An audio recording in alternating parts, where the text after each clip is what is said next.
जब हमारा कोई अपमान करता है तो हमें बहुत बुरा लगता है, और लगे भी क्यों नहीं। हर इंसान को अपनी अच्छाई सुनना अच्छा लगता है, बुराई नहीं। और जब कोई अपमान करे तो हम दुखी परेशान हो जाते हैं, हर्ट हो जाते हैं, मन से उन बातों को निकाल नहीं पाते और उस इंसान को अंदर ही अंदर कोसते रहते हैं। अपमान को ज्यादातर नकारात्मक भावना के अर्थ में लिया जाता है, लेकिन सच तो ये है कि यह हमारे लिए किसी न किसी रूप में फायदेमंद होती है। इससे हमें अपनी खामियों का पता चलता है, जिन्हें समय रहते दूर करके हम अपनी परफॉर्मेंस सुधार कर आगे बढ़ सकते हैं। लेकिन व्यक्ति को हमेशा यही लगता है कि वो जो कर रहा है बिल्कुल सही कर रहा है, पर लोग भूल जाते हैं कि गलती तो इंसान से ही होती है, और अगर कोई हमारी गलतियों का एहसास कराए तो इसमें बुराई ही क्या है। अक्सर देखा जाता है कि आम लोग अपमान का बदला तुरंत ही ले लेते हैं, या तो उसका कुछ बुरा करके या फिर बदले में उसका अपमान करके।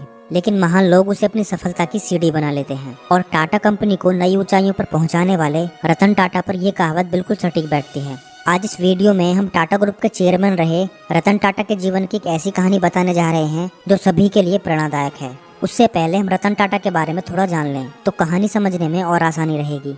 28 दिसंबर 1937 को जन्मे रतन टाटा टाटा समूह के संस्थापक जमशेदजी टाटा के पोते हैं। उन्होंने IBM की नौकरी ठुकराकर टाटा ग्रुप के साथ अपने करियर की शुरुआत साल 1961 में एक कर्मचारी के तौर पर की थी, और अपनी सूझबूझ से साल 1991 तक आते आते वे टाटा ग्रुप के चेयरमैन बन गए और टाटा ग्रुप को शिखर तक पहुंचाया। आज टाटा सन्स में 100 से भी ज्यादा कंपनियां आती हैं। इन कंपनियों में सुई से लेकर स्टील, चाय से लेकर 5 स्टार होटल तक और नैनो से लेकर हवाई जहाज तक सब कुछ मिलता है। और सबसे बड़ी बात रतन टाटा की ये है कि वो अपने फायदे का 66% चैरिटी में दान कर देते हैं। भारत सरकार ने उन्हें 2 बार पद्म विभूषण से भी सम्मानित किया है।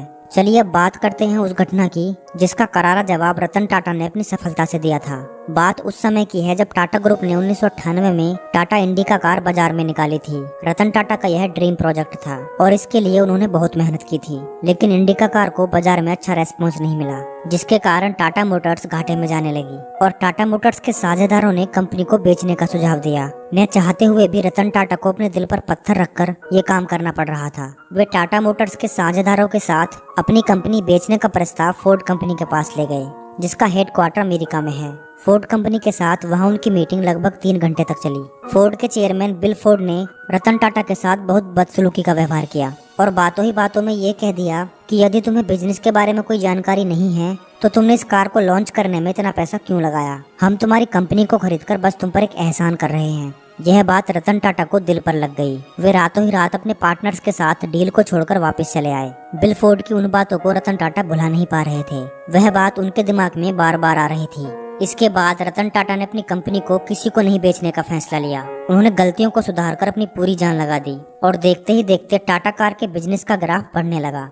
वहीं दूसरी तरफ फोर्ड कंपनी नुकसान में जा रही थी और सन 2008 के अंत तक दिवालिया होने के कगार पर थी। मौके की नजाकत को समझते हुए रतन टाटा ने फोर्ड की लग्जरी कार लैंड रोवर और जैगुआर बनाने वाली कंपनी JLR को खरीदने का प्रस्ताव रखा, जिसको फोर्ड ने स्वीकार भी कर लिया। इसके बाद मीटिंग के लिए फोर्ड के अधिकारी भारत आए और बॉम्बे हाउस में मीटिंग फिक्स हुई और सौदा लगभग 9,300 करोड़ रुपए में तय हुआ। तब बिल फोर्ड ने रतन टाटा से वही बात दोहराई जो उन्होंने उस समय रतन टाटा से कही थी, लेकिन इस बार बात थोड़ी पॉजिटिव थी। बिल फोर्ड ने कहा कि आप हमारी कंपनी खरीदकर हम पर बहुत बड़ा एहसान कर रहे हैं। आज लैंड रोवर और जैगुआर टाटा मोटर्स का हिस्सा है और बाजार में बेहतर मुनाफे के साथ आगे बढ़ रहा है। रतन टाटा चाहते तो बिल फोर्ड को उसी मीटिंग में करारा जवाब दे सकते थे, लेकिन रतन टाटा अपनी सफलता के नशे में चूर नहीं थे। यही वो गुण है जो सफल और महान इंसान के बीच का अंतर दर्शाता है। जब व्यक्ति अपमानित होता है तो उसका परिणाम क्रोध होता है, लेकिन महान लोग अपने क्रोध का उपयोग अपने लक्ष्य को प्राप्त करने के लिए करते हैं।